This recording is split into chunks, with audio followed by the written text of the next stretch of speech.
Saudara Ketua KPK Firly Bahuri dilaporkan ke Dewan Pengawas terkait dengan pencopotan Brigjen Endar Priantoro, Direktur Penyelidikan KPK nonaktif. Tak hanya laporan ke Dewas, tapi juga laporan ke sejumlah pihak dilayangkan terkait dengan pembocoran dokumen penyelidikan korupsi, dugaan korupsi di Kementerian ESDM. Kita akan berbincang dengan Direktur Eksekutif Amnesty International Usman Hamid untuk membahas ujung dari sengkarut di Komisi Pemberantasan Korupsi dan juga tenaga ahli kantor staf Presiden Ali Muhtar Ngabalin yang saat ini kami sedang mencoba untuk menyambung dengan Bang Ali Muhtar Ngabalin. Selamat petang, Bang Usman. Selamat petang, Bung Sen. Selamat petang. Bang Usman, laporan ke Dewan Pengawas sudah ditindaklanjuti pemeriksaan yang dilakukan Dewas terhadap Ketua KPK Firly dan juga beberapa komisioner lainnya juga dilakukan kemarin. Apa harapan Anda? Harapan saya tentu bersama teman-teman dugaan pelanggaran etik ini dikembangkan juga dengan dugaan tindak pidana. Karena apa yang dilakukan oleh Ketua KPK bukan sekedar pelanggaran etik, tapi juga sudah pelanggaran hukum pidana. Misalnya membocorkan rahasia atau membocorkan keterangan rahasia termasuk melalui dokumen penyelidikan tersebut. Dan harapan kami juga adalah bahwa proses ini bukan hanya ditangani oleh Dewan Pengawas KPK, tetapi karena ada masalah pidana juga ditangani oleh pihak kepolisian.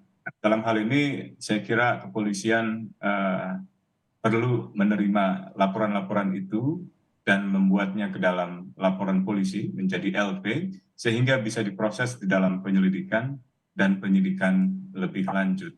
Dan yang ketiga, tentu kami juga mengamati langkah dari Brigjen Endar yang bukan hanya melaporkan kepada Dewas, tapi juga kepada Polda dan juga kepada Pengadilan Tata Usaha Negara. Untuk yang terakhir ini, kami masih mengamati apakah memang yang bersangkutan akan melaporkan itu. Sejauh ini yang kami lihat di dalam KPK, hampir sebagian besar dari para pegawai KPK merasa kecewa dan ingin agar ada sanksi yang tegas terhadap Ketua KPK. Bahkan dalam catatan mereka, paling tidak ada 26 kasus operasi tangkap tangan yang gagal karena dibocorkan. Dan bisa jadi kebocoran-kebocoran itu akibat dari praktik-praktik yang tidak etis dan melanggar prinsip-prinsip integritas di dalam KPK seperti yang dilakukan oleh Firly Bahuri.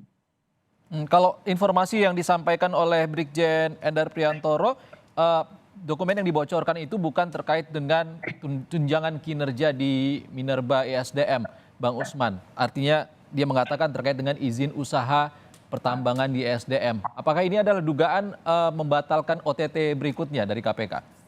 Sangat mungkin. Dan memang itu yang kami dengar dari awal. Jadi bukan sekedar dugaan korupsi tunjangan kinerja pada tahun anggaran 2020 sampai tahun 2022 di Kementerian ESDM, melainkan juga dugaan suap terkait dengan pemberian izin usaha pertambangan. Dan masalah yang kedua ini saya kira jauh lebih serius karena telah menimbulkan dampak yang cukup serius di perusahaan lingkungan dan juga pelanggaran hak asasi manusia di berbagai wilayah. Nah, kita ingin agar proses penggeledahan yang semula telah dilakukan oleh KPK yang menemukan surat dokumen itu bisa dilanjutkan, dikembangkan dengan memeriksa Direktur Jenderal Minerba, Pak Idris Froyoto, untuk kemudian dikembangkan lebih lanjut lagi tindak pidana korupsi yang melibatkan mereka, dan termasuk juga memeriksa dugaan keterlibatan dari Menteri ESDM di dalam dua masalah tersebut, baik itu dugaan korupsi tunjangan kinerja atau TUKIN maupun juga dugaan suap di dalam izin usaha.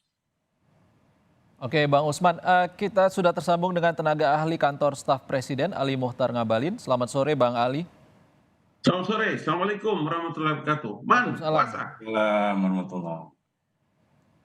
Oke, Bang Ngabalin, tadi kita sudah berbincang terkait dengan kasus yang menerpa Ketua KPK Firly Bahuri dan juga polemik di dalam tubuh KPK. Ada juga desakan mundur kepada Ketua KPK. Tanggapan Anda terkait itu? Terima kasih ya, Ramadan Mubarak, sehat walafiat.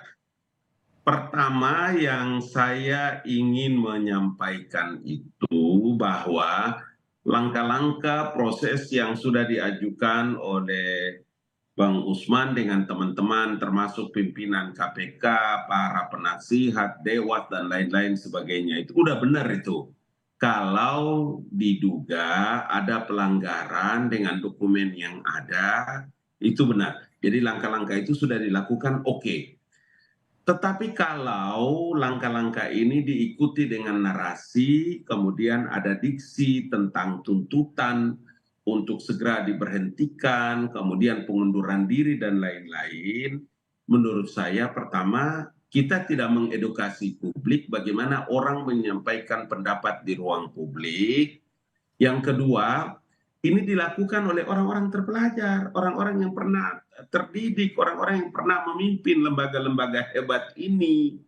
Kalau cara ini dilakukan, maka jangan disalahkan kalau ada orang pertama memberikan penilaian, itu saya punya tweet itu.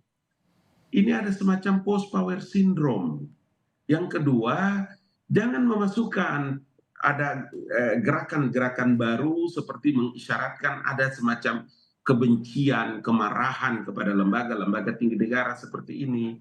Karena itu yang saya sebut, kita tidak mendidik orang banyak loh. Apa-apa kita demonstrasi, apa-apa kita gelar spanduk, apa-apa kita gelar pamflet, kemudian menuntut orang itu diberhenti orang. Sementara kita sudah melalui langkah-langkah proses yang lebih awal yang tadi saya sebutkan. Apa yang dijelaskan Bang Usman ini kan luar biasa bagus.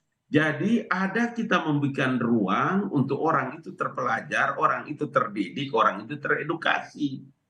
Itu loh pikirannya. Oke, Bang Abalin. Kalau tadi kata Bang Abalin, Bang Usman artinya ada dugaan post power syndrome di sini. Berarti Pak Saud dengan Pak Abraham Samad mungkin salah satunya atau salah duanya. Gimana Bang Usman? Ya, itu silahkan saja tentu jadi penilaian, tetapi saya ragu bahwa itu adalah motif utama mereka. Kalau kita lihat dari rangkaian sebelumnya, sebenarnya ada banyak sekali laporan pengaduan terhadap pelanggaran kode etik yang dilakukan oleh Firly Bahuri. Baik itu dilakukan oleh pegawai KPK, oleh lembaga seperti Indonesian Corruption Watch, dan lain-lainnya. Sambil contoh misalnya, pelanggaran kode etik yang cukup berat yang dilakukan oleh Firly Bahuri ketika menemui seorang mantan gubernur yang sedang diperiksa atau yang sedang diusut perannya di dalam kasus korupsi kepemilikan saham di PT Newmont misalnya gitu. Yang kedua, dalam kasus kalau tidak salah 2021, Firly Bahuri juga dilaporkan oleh ICW, Indonesian Corruption Watch, ke Barreskrim Mabes Polri terkait dugaan menerima gratifikasi dalam bentuk diskon penyewaan helikopter. Dan itu diterima saat Firly menyewa helikopter untuk perjalanan pribadi dari Palembang ke Batu Raja, Lampung. Nah, juga ada dilaporkan juga oleh beberapa pihak, misalnya Firly Bahuri menemui pihak-pihak yang berhubungan dengan kasus korupsi yang sedang ditangani di KPK. Misalnya menemui Timbo Siahaan, komisaris PT Pelindo pada tahun 2021 di dalam suatu acara yang jelas melanggar kode etik pimpinan KPK. Dan ada banyak lagi yang juga dilakukan oleh Firly Bahuri, termasuk bertemu dengan pejabat Badan Pemeriksa Keuangan, Pak Bahrullah Akbar, yang saat itu tengah menjalani pemeriksaan sebagai saksi kasus suap dana perimbangan tersangka Yaya Purnomo yang ditangani oleh KPK pada tahun 2018. Bahkan Firly Bahuri menjemput Bahrullah di lobi gedung KPK di bagian kepala bagian keamanan.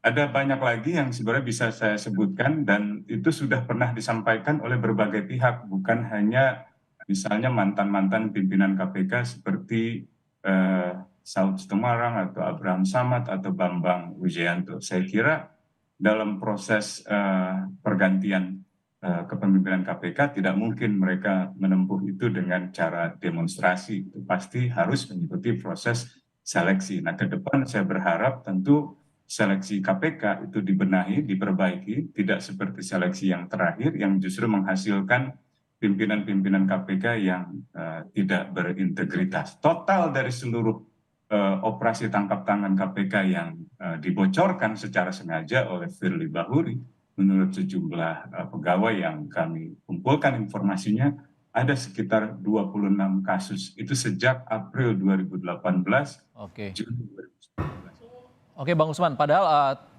pidananya jelas terkait dengan pimpinan KPK yang berhubungan langsung atau tidak langsung dengan yang terlibat korupsi. Bang Ngabalin, sikap istana bagaimana? Karena ini ruwet sekali dan bahkan terkait dengan pencopotan Brigjen Endar Priantoro juga menyeret institusi lain, yakni Polri. Tanggapan istana seperti apa? Itu kalau Pak Brigjen ini kan sudah ada penjelasan resmi dari KPK kan? Bagaimana menggunakan diksinya? Pencopotan, itu kan sudah ada rilisnya dari KPK tuh. Masa jabatannya selesai, dikembalikan kepada institusinya, kemudian pengambilan keputusannya bukan hanya ketua KPK kan? Itu resmi loh itu penjelasannya itu. Jangan kita ambil informasi dari tempat lain. Resmi dari penjelasan KPK tentang Bapak Brigadir Jenderal itu. Dia sudah bahkan beberapa 3 bulan 6 bulan sebelumnya sudah dikasih tahu kan. Jadi maksud saya, mari kita dapatkan informasi-informasi yang benar kedudukannya supaya kita tidak membuat satu keputusan terkait dengan informasi-informasi yang bernada kebencian, bernada fitnah, dan lain-lain sebagainya. Umpama tadi Bang Usman menyebutkan setidaknya ada 26 kasus yang didapatkan dari beberapa pegawai. Menurut saya itu juga menurut dugaan kan tadi kata Bang Usman tuh ada dugaan laporan dari pegawai di dalam dan lain-lain atau informasi-informasi yang lain. Akuratnya informasi ini menjadi penting karena apa?